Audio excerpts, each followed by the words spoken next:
500, now 50, he's a better one. Exotic animals raised by hand to be shot for sport behind high fences. I want you off our property. Shooting arenas with animals so tame we can approach them and they show no fear. Can you talk to us about the auction? No. Tonight, the Fox Files investigates how animals are sold, shipped, and shot in Missouri, including the puppy business you've not heard about. The animal business. It's a huge moneymaker in the Midwest that's often hidden. We'll begin uncovering it with a story about what's sometimes called captive hunting. Some compare it to hunting at a place like Grant's Farm, a preserve for wildlife where the animals are not really wild. Fox Files investigator Chris Hayes joins us tonight with a special report. Behind this fence, you can pay thousands of dollars and get a guarantee you'll get a kill. We're traveling along State Highway Y in an area near Cook Station, Missouri, about 30 miles south of I-44 at St. James. It's a place called High Adventure Ranch, owned by a man who lives in St. Louis County. The website brags of a policy, no game, no pay, that, quote, practically ensures you won't go home empty-handed. All along the fence, we saw what appeared to be tame animals lounging. Large horned elk gathered along one section of fence. We walked right up to them without seeing them flinch, even though a large camera rests on the shoulder of photographer Dave Sharp. The elk remain unfazed, standing less than 30 feet away. That is akin to shooting a cow. Good boy, man. Ask just about any hunter, and you'll get a consistent answer about this kind of operation. It's not a hunting operation. It's just a high fence operation to come down and shoot stuff. Dave Hayes says most sportsmen uphold strong beliefs in a concept called fair chase. Teddy Roosevelt began the concept more than 100 years ago to save America's wildlife. It was the beginning of our departments of conservation, which now create green space with the help of hunters and the fees they pay. Many sportsmen give back on their own, like this Pike County property. We're taking fences out and letting the grasses grow and managing the trees and, you know, just making it a better property all the way around. Captive hunting facilities go against the concept of fair chase that many hunters believe in. According to the High Adventure Ranch website, you can find more than a dozen exotic animals in its high fence operation, from exotic rams to buffalo bison, as shown in this YouTube advertisement. On the day of our visit, we spotted this young exotic deer, just delivered by an Amish family breeder. You can see it's tagged and trying to find a way out of the fence, coming back and back to this corner of the fence. According to state regulators, Missouri has 44 big game hunting preserves like this one. Traditional hunters often say it's for rich people who want to brag, like this video documenting a captive hunt in Minnesota. This is what we're hunting in. It's just real swampy, real thick, but it makes it a little hard to walk in. This is country singer Troy Lee Gentry, who was busted shooting a tame bear inside a fenced enclosure in Minnesota. That was a good shot. He and another man admitted to the feds they created this fake video making it look like a dangerous fair chase hunt. Now that's a bear. That thing's well over 600 pounds. Man. Third day in the hunt. Gentry apologized to his fans. It costs thousands of dollars to pay for captive hunting, with large trophy packages costing more than 18 grand. Hey, nice to meet you. On the day we visited High Adventure Ranch, one of the operators said he had no interest in explaining his side of the story, claiming the media would not get the story right. Because you just can't report it, and you blow it up the size of a hot air balloon and run with it. That's the reason I don't like talking to you guys, because you don't know how to word things. You know, it's the media. It ain't just on Fence Farm, it's on sports, it's on everything. The media ruins it all for everybody. He did not identify himself, but said it's not easy hunting behind this fence because he has 2,000 acres. He said the, quote, tree huggers don't understand it's easier to pick off a deer in St. Louis County, in town and country. I personally don't feel I need to educate people like that because they're basically morons in my book. Well, let me tell you one of my concerns, and then you can help me, because you talked about in town and country there would be deer. But those deer, they are wild. I mean, I couldn't go up to... Yeah, they're wild. I had a guy that worked for me lived there, and they come right up in his backyard and ate them wild deer. They are classified as wild deer, but they came right in his yard and ate out of the squirrel feeders. I mean, that's no different other than mine has a fence around it.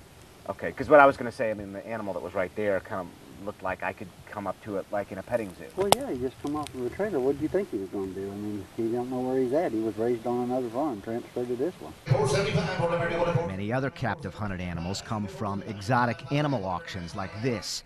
Lolly Brothers in Macon, Missouri holds 4 auctions a year. You'll find everything from zebras to reindeer.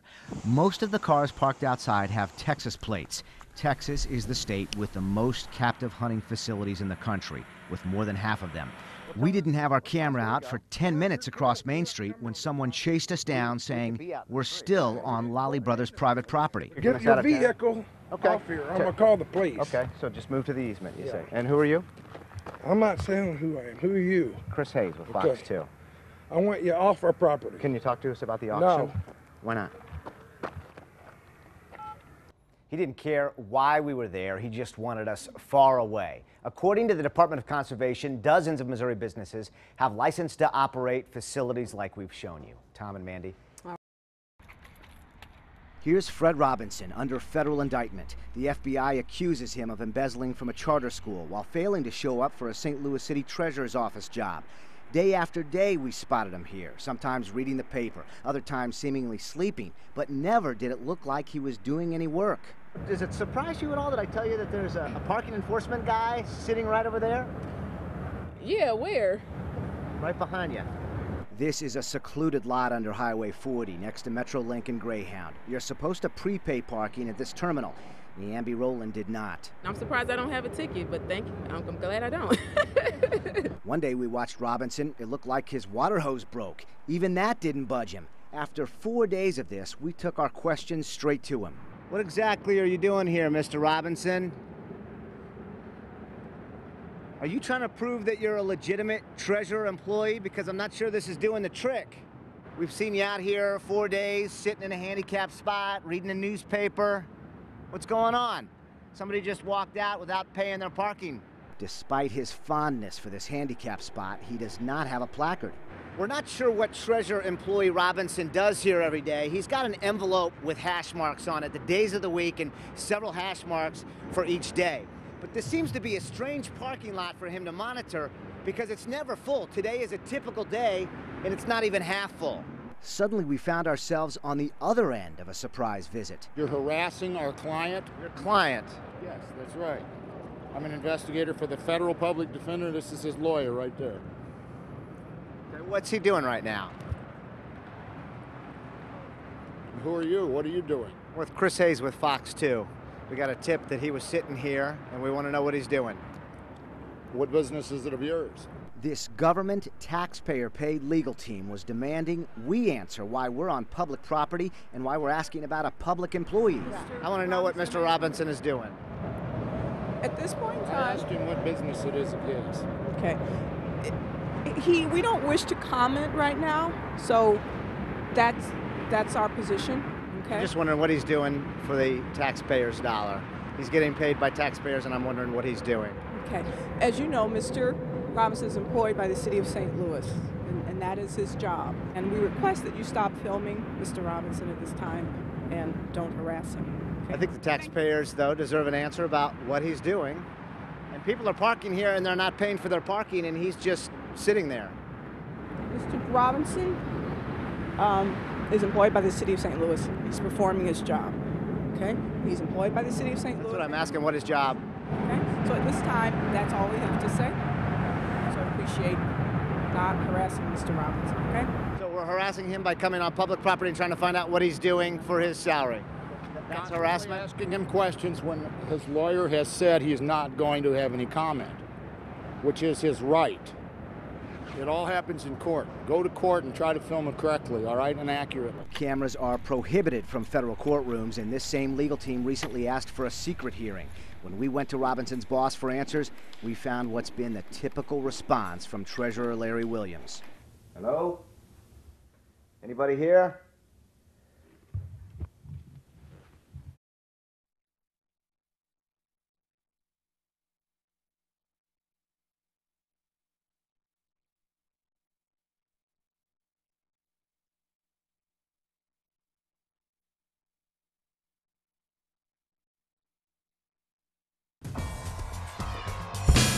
A Fox Files investigation. leading to closed doors and abandoned offices. Hello? This is a minority certified contractor getting your taxpayer money. Did they ever show up? They were real sporadic. The man behind it, a well-known media personality. We just want to know more about your company. Which company? Our findings also reveal bigger issues about the future of construction in St. Louis and how your tax dollars are spent to build the community. We begin with questions tonight about a minority-owned company and a high-profile man behind it. Look for yourself. Does this company really exist, or is it a front set up to get government contracts? The party's over here at ICR headquarters. Former sports broadcaster Malcolm Briggs owns it. Located off the Rock Road in Bridgeton, this is certified as minority-owned. It's now abandoned, littered with trash, supplies, and old trucks. These appear to be pretty extensive floor plans to portions of the airport, and it doesn't even look like these truck doors are locked. A dry erase board inside reads, "We broke now," yet this address is still connected to high-profile government jobs, like this North Sarah housing project, the O'Fallon Park Rec Center, and Lambert Airport renovations. It's work done under another Malcolm Briggs business called Full Circle Flooring, also certified as minority-owned. But where's the office? It's not here. We found one other listing here on Brentwood Boulevard. Inside, the suite looks like a closet. No sign and no answer. We visited repeatedly, even staying one entire day.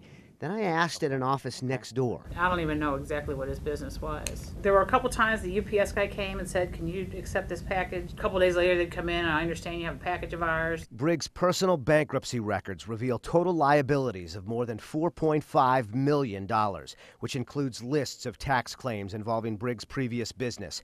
The records also show assets like furs, jewelry, and his home in Frontenac. You got a second? We did walk in on Briggs in his office one day, but he told us he couldn't interrupt his meeting.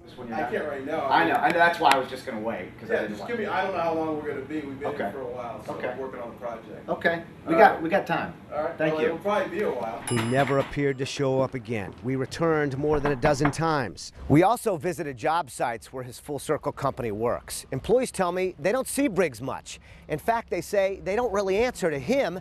Instead, they work for a company not certified minority-owned. They tell me everything is run out of Fenton at a place called Zickel Flooring. They just wear different shirts with the Full Circle logo when they work the minority job. Zickel made it clear, no comment. Is there anybody that can talk to me about what this connection is between Full Circle and Zickel?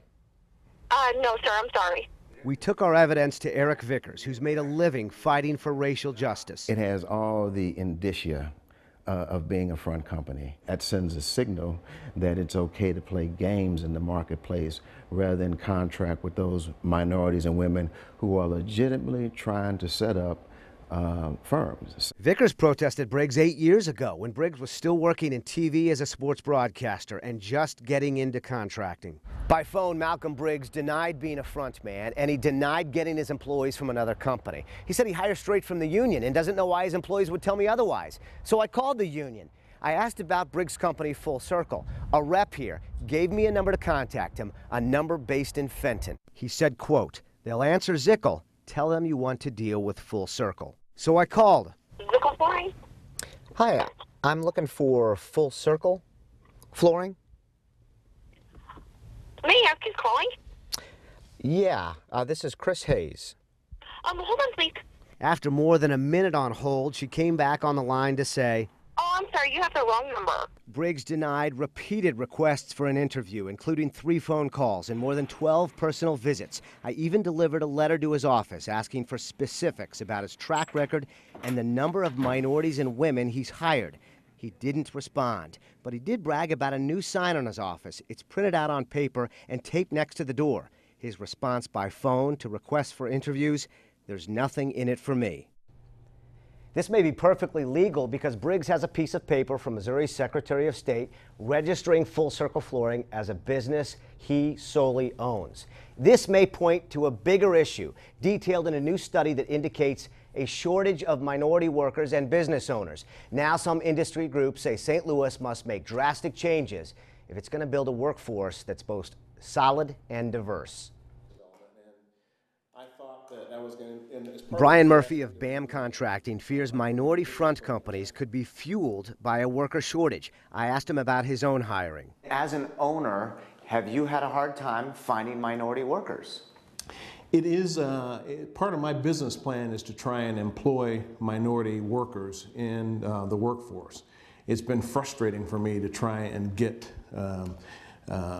skilled journeyman level workers out of the African American community. Yet a new St. Louis board bill sets a goal of 32% minority workers boots on the ground. Are there enough minority workers out there to abide by that? What do you think? In a word, no. There's not. Don't mistake what he's saying. I applaud those efforts. I think the aldermen there are, you know, they look in their community and there's a major development going on in the community. They want to see folks that look like me. The challenge is revealed in this study sponsored partly by the Associated General Contractors. It found only 7% of the St. Louis workforce is made up of minority men. You can find a lot of guys, but you got to find guys that are ready. And I wouldn't say that's just in the minority community. Some guys, you know, whether they're white or black, don't want to work that hard. The report reveals a workforce not only white, but reaching retirement. It notes as many as 1/4 of the workforce may retire by 2017. AGC opened the Construction Career Center to recruit minorities to fill the gap, also known as CCC. It's a charter high school with many empty seats. Recruiter Cornelius Weaver is trying to fill them. Is there a perception problem?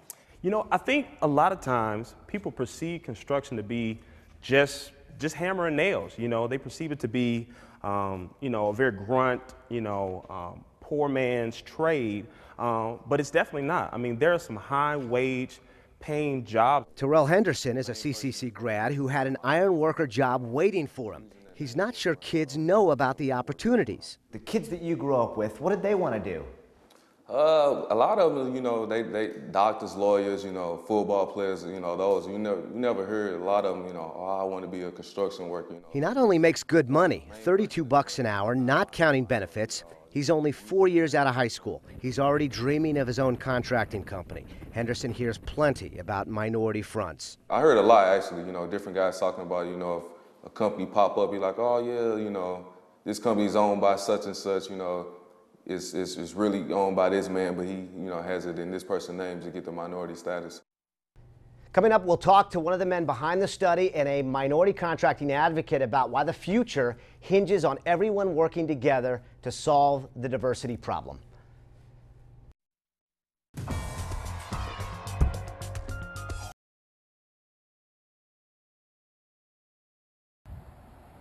36 St. Louis schools threaten to poison young kids, right where it could be the easiest to touch the danger. Fences. Posts and railings seem to scream out for kids to grab on. You'll see it with your own eyes if you watch any fence with kids around. Mother Sandy Griffin sees it all the time. Little kids about 2 years old that's walking, touch the fence, then touch their mouth. Even she struggles to keep her kids away. Don't touch that, baby. Dr. Anthony Scalzo treats lead poison cases at SLU and the Missouri Regional Poison Center. The problem with lead paint, and it's really kind of weird, is that it's sweet. It actually tastes good.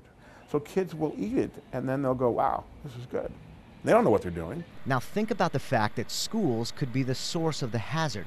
Dr. Scalzo said a poisoned child could face lifelong challenges, some of which will become the problem of the schools.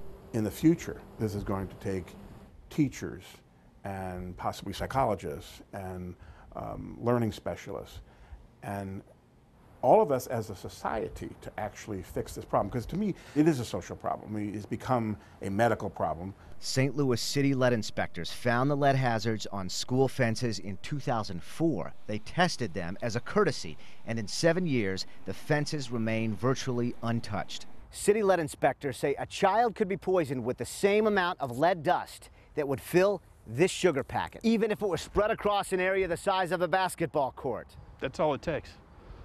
I mean, it's really that much of heavy metals are nothing to mess with, and this is about the heaviest metal you can get. On this day, Inspector Mark Ritter is working with a homeowner to remediate the front steps. If there were a private homeowner on this street and they had a fence that tested positive for lead, would they have to fix it?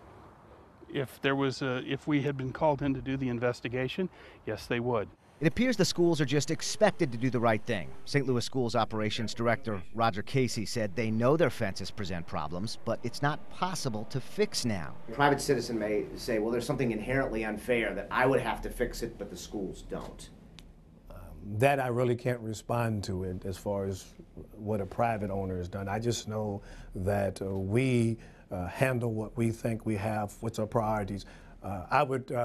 Our concern is that we're not going to put a 3 to 6 year old in a classroom that has not been abated. So Casey says schools are remediated inside, but limited funds preclude them from cleaning up outside. Look at what it cost the schools just to come up with a plan to clean lead from 25 classrooms.